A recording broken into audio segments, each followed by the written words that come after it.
બટાકાની વેફર્સની સિઝન ચાલુ થઈ ગઈ છે અને જો તમે ઘરે વેફર્સ બનાવવાનું વિચારતા હોવ તો આ વિડીયો તમને ખૂબ જ હેલ્પફુલ થશે. કેટલીક નાની મોટી બાબતોનું ધ્યાન રાખશો તો તમારી વેફર્સ બનાવતા જે પ્રોબ્લેમ્સ આવે છે, જેમ કે વેફર્સ લાલ થઈ જવી, કાળી થઈ જવી અથવા ખાવામાં સોફ્ટ ના લાગે, એવા કોઈ પ્રોબ્લેમ્સ નહીં આવે. તો તમારી વેફર બનશે સફેદ દૂધ જેવી, પોચી અને સ્વાદિષ્ટ.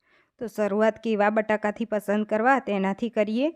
તો અહીંયા આ રીતના માર્કેટમાં મોટી સાઇઝના બટાકા હોળી ધૂળેટી પછી મળતા હોય છે, જે ટપકીવાળા બટાકા હોય છે મોટી સાઇઝના, તો એ તમારે લેવા. તો બટાકા ખાસ તમે ચોઈસ કરજો. સ્પેશિયલ આ રીતના ટપકીવાળા મળતા હોય છે, તો એને પાણીથી વોશ કરી લેવા અને હવે છોલી લઈશું.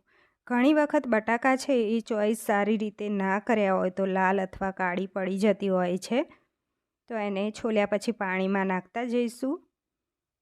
તો અહીંયા પાણીમાં સરસ ધોઈ લેવા અને પછી એને વેફર્સને પાડવાની રહેશે. તો અહીંયા પ્લેન વેફર્સ પડે છે અને આ સાઈડ જાળીવાળી. આપણે પ્લેન વેફર્સ પાડી રહ્યા છીએ. બધી જ વેફર્સ એક સરખી પડે એના માટે નાઈફથી આ રીતે ક્રોસમાં કટ મૂકી લઈશું. હવે વેફર્સ પાડવાની શરૂઆત કરીએ. તો અહીંયા બટેકાને સીધું ઘસતા જઈશું. નહીં જાડી નહીં પાતળી, એ રીતની મીડિયમ એવી પાડી લઈશું. તો એમાં સંચામાં સેટિંગ હોય છે. તો જો મીડિયમ એવી વેફર્સ પડી ગઈ છે, ફિંગર્સ પણ દેખાય છે.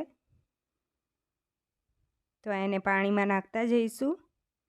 તો આ એક બટાકાની પડી છે. બધા જ બટાકાની સેમ રીતે પાડી અને પાણીમાં નાખી હવે આપણે બીજા પાણીમાં લઈ લઈશું.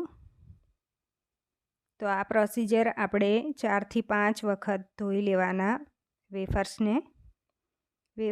છૂટી કરીને ધોઈ લેવાની, એટલે બધો જ જે સ્ટાર્ચ હોય એ નીકળી જાય. જો આ રીતે. તો આ પ્રોસિજર 4 થી 5 વખત કરી લેવાની. તો આ પહેલું પાણી છે, તો 3-4 વખત આપણે 4 થી 5 વખત પાણીથી વોશ થઈ ગઈ છે અને આ ચોખ્ખા પાણીથી આપણે ધોઈ રહ્યા છીએ. હવે સાઈડમાં પાણી ગરમ કરવા મૂકી દીધું છે. 2.5 કિલો ટોટલ બટાકા લીધા છે, તો અહીંયા અડધું પાણી ગરમ કરવા મૂક્યું છે.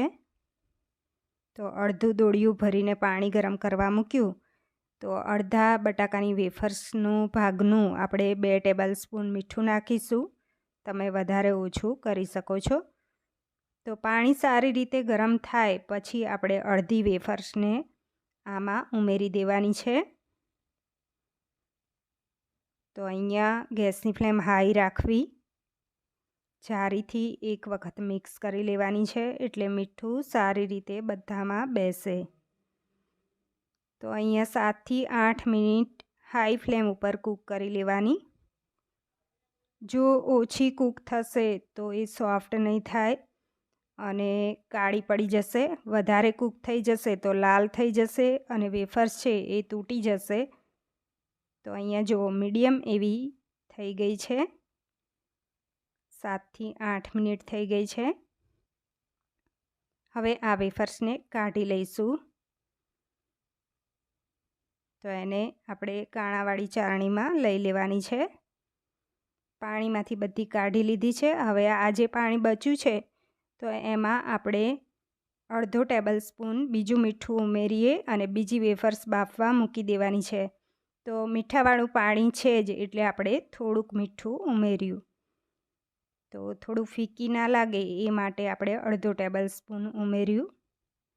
તો બીજી વેફર્સ એડ કરી લેવાની છે. એને 7 થી 8 મિનિટ બાફી લઈશું.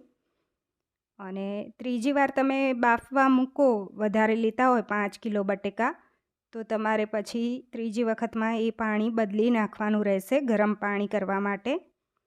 તો અહીંયા હવે આપણે તડકામાં સૂકવી દઈએ. તો તડકામાં સૂકવી દીધી છે સ્વચ્છ કાપડમાં. તો સવારથી સાંજ સુધી સૂકવી દેવાની છે અને પછી સુકાઈ જાય એટલે સાંજે ઘરમાં લઈ લઈશું. અને બીજા દિવસે તમે તડકામાં એને 1-2 કલાક માટે તપાડી અને પછી રૂમ ટેમ્પરેચર પર આવે પછી 12 મહિના માટે સ્ટોર કરીને રાખી શકો છો. તો અહીંયા આ રીતે બધી જ સૂકવી લીધી છે.